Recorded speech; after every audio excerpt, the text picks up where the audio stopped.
आज की हमारी कहानी है स्वर्ग और नर्क। एक बुजुर्ग औरत मर गई। यमराज उसे लेने आए।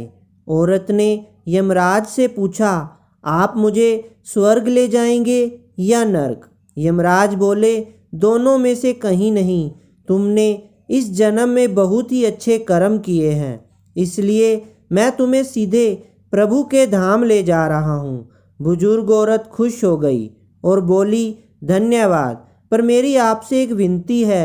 मैंने यहाँ धरती पर सबसे स्वर्ग नर्क के बारे में बहुत सुना है, इसलिए मैं एक बार दोनों जगहों को देखना चाहती हूँ। यमराज बोले, तुम्हारे कर्म अच्छे हैं, इसलिए मैं तुम्हारी यह इच्छा पूरी करता हूँ। चलो हम स्वर्ग और नर्क के रास्ते से होते हुए प्रभु के धाम चलेंगे। दोनों चल पड़े। सबसे पहले नर्क आया। नर्क में बुजुर्ग औरत ने जोर जोर से लोगों के रोने की आवाज़ सुनी। वहाँ नर्क में सभी लोग दुबले पतले और बीमार दिखाई दे रहे थे। औरत ने एक आदमी से पूछा, यहाँ आप सब लोगों की ऐसी हालत क्यों? आदमी बोला, तो और कैसी हालत होगी? मरने के बाद जब से यहाँ आए हैं हमने एक दिन भी खाना नहीं खाया। भूख से हमारी आत्माएं तड़प रही हैं। बुजुर्ग औरत की नज़र एक विशाल पतीले पर पड़ी, जो कि लोगों के कद से करीब 100 फीट ऊंचा होगा। उस पतीले के ऊपर एक विशाल चम्मच लटका हुआ था।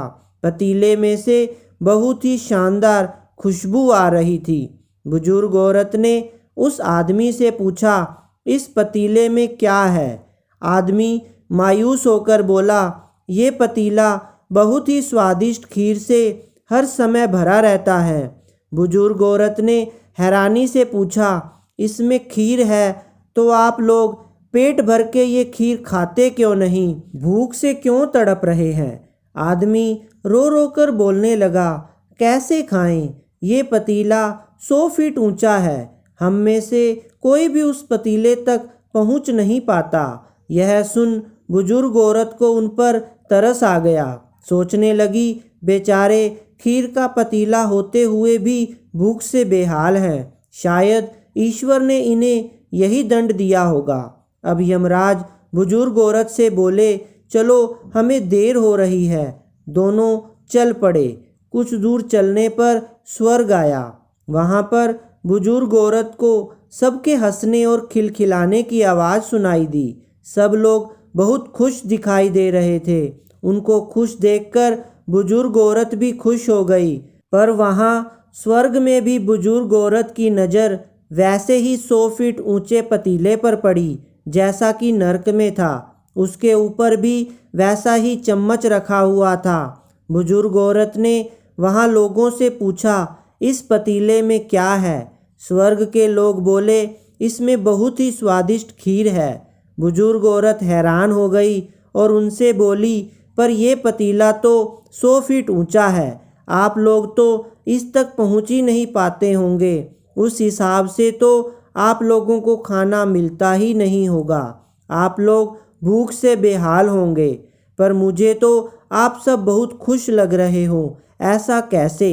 इनमें से एक व्यक्ति बोला, हम सब लोग तो इस पतीले में से पेट भरकर खीर खाते हैं। औरत बोली, पर कैसे? पतीला तो बहुत ऊंचा है। व्यक्ति बोला, तो क्या हो गया? पतीला ऊंचा है तो यहाँ पर कितने सारे पेड़ हैं। हमने इन पेड़ों की लकड़ी ली, उसको काटा और एक विशाल सीढ़ी का निर्माण किया।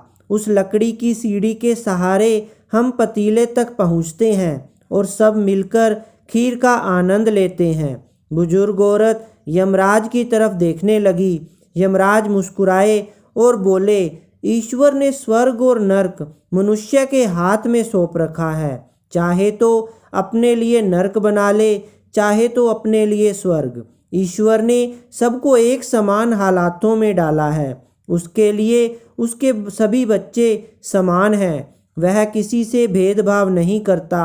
वहाँ नर्क में भी पेड़ पौधे सब थे, पर वह लोग खुद ही आलसी हैं। उन्हें खीर हाथ में ही चाहिए। वह कोई कर्म करना ही नहीं चाहते। कोई मेहनत नहीं करना चाहते, इसलिए भूख से बेहाल हैं, क्योंकि यही तो ईश्वर की बनाई इस दुनिया का नियम है। जो कर्म करेगा, मेहनत करेगा, उसी को मीठा फल खाने को मिलेगा। स्वर्ग के सपने छोड़ दो, नर्क का डर छोड़ दो। बस आपकी वजह से किसी का दिल ना दुखे, इतना सोचो और बाकी सब कुदरत पर छोड़ दो। तो प्रिय दर्शकों, यह थी आज की हमारी कहानी स्वर्ग और नर्क। अगर आपको ये कहानी अच्छी लगे तो प्लीज़ इस वीडियो को लाइक, शेयर एंड सब्सक्राइब जरूर कर दें। धन्यवाद प्रिय दर्शकों।